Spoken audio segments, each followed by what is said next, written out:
This is my dad, quite interestingly looking back. I never really thought of him as an athlete, to be honest, but this is in the school cross country at Kes, King Edward V.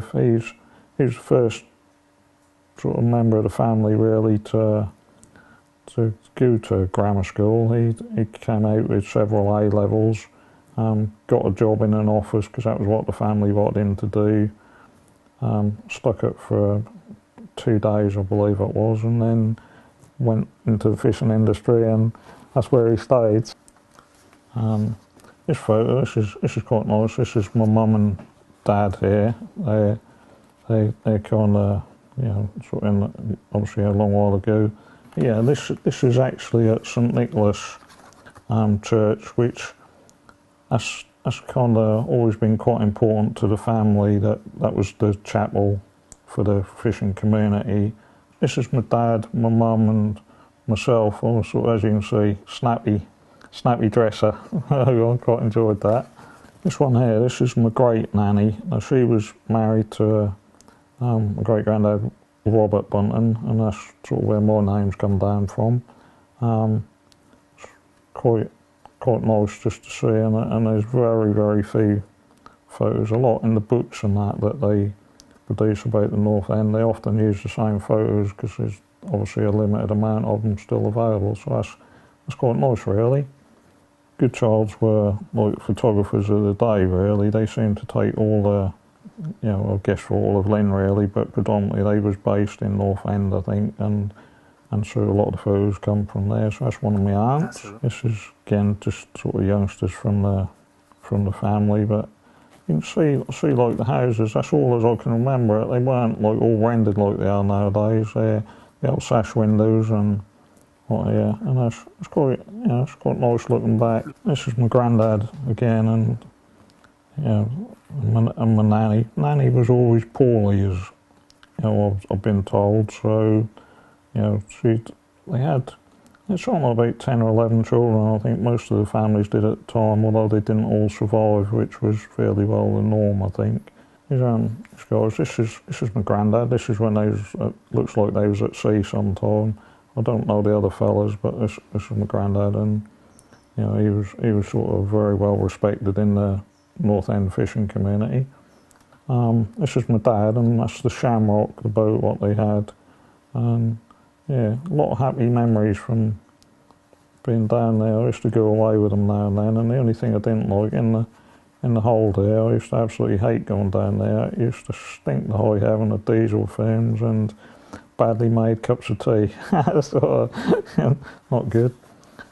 This couple here, again, I think you can see their traditional North End. Our boys got the Gansey on, and the women used to wear the shawls and that. And this is my nanny's mum and dad. So that's sort of the fish family these were. They sort of like, again, that was all fairly close knit. But you can just tell from that period, they all look very similar. This old guy, he's just one of the sort of characters in North End fishing industry. I'm not sure of his name. He appears in a lot of the photos, but I'm not too sure if they know who he is. So it'd be interesting if anybody watching this did know him. Might be able to point him out. This photo, I don't actually know who's on there, to be honest. That's one that my aunt gave me, and that was a company that used to take all the photos sort of in North End, really. It was called Happy Days, and this was kind of around the wartime. So there's actually quite a lot. I've seen a lot of different images over time, but they used to capture mostly kids because they knew that they could sell the photos to huge amounts of families. So it's quite clever business in a way. This one here is again like the old salts on the boat, and my aunt had actually written on there that that's great granddad fish, which is on my nanny's side. I don't know who this fella is. But this is how they used to cook the cockles in the old days, and I think that's quite interesting when you see the industrial process it is today. This was very much different. You just see the physical effort of like actually lifting that. It probably weighed several hundredweight, I would have thought, of cockles, and that'd have been hot, it was always very damp sort of sheds where he was. I'm not too sure if this was at Grain Playwright's yard or whether that was at the Rake family's yard, so I think that would have been connected to one of them, but there was several in North End where they used to process all these. And I used to go round Sunday mornings generally. I'd go round and see where I could scrounge a feed. So yeah, nice. This boat here this is my dad's first boat, Shamrock, that him and my uncle took on from my granddad, and they was converted to obviously work for the fishing industry. But when this boat had seen end of service with them, and they bought like a new one, this boat, rather than just scrapping it or selling it to be run into the ground, they actually took the decision that they sold it for a lot less money, but the fellow that bought it returned it back to sale. And I did have some images, but I can't find them. And you actually see it in its glory today, and it actually does like an international circuit now.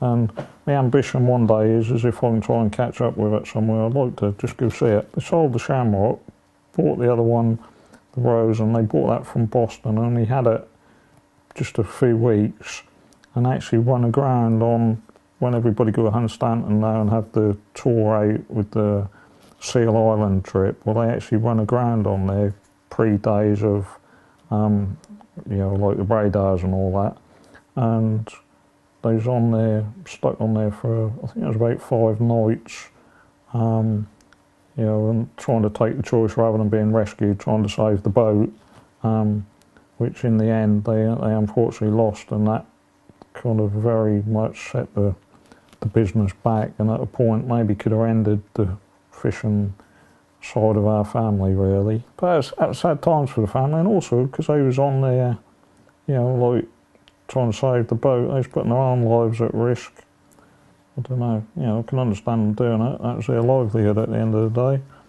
And this is down the fleet. This is my Uncle Chuck. What they used to do is when they catch, they used to bring the shrimps up and that, they'd be in like the sacks, and like you can see here, they'd put the rope round them, have it on the winch and pull it up, and then sort of he'd then yank it, swing it, and then the person at the bottom, as such, like down here on the winch, seeing the other photo, they would then let it slip, so it'd land on the top. That's quite an ingenious way of getting the stuff up, but yeah, quite hard work. This last one is like kind of Uncle Bill here. This is when he was in the Sea Cadets. He actually got paraded to what is now we'd know as the Queen Mother. I feel quite a link with that, to be honest, because I've been fortunate that as the only other member of the family that's ever met anyone with royalty, and I've been myself invited to Buckingham Palace and to Sandringham, to the Queen of England now, to events of hers. So I feel quite a link with that photo, to be honest. I was just looking back through a bit of stuff, history and that, and I found this. This is of Poppy, my daughter, and they done a family history questionnaire, and that was quite interesting at the time when she done this. That was like she was referring to my aunt. We call her Aunt Nan, which is confusing to a lot of people. That's her great aunt, but she was 74, and she's actually now 86. So it's quite nice to see this really. And she goes on here saying about the fishing family and who they was, and then quite interestingly she makes a reference here that other family relatives we have, actually Roger Taylor, who's the drummer in Queen, he's my nanny's sister's grandson. So I only ever heard tales that he came back once and she was quite embarrassed that he was such a scruffy dressed sort of character that she wouldn't tell anybody that he was actually here. It's quite funny really when you think of the success he's got today. sort of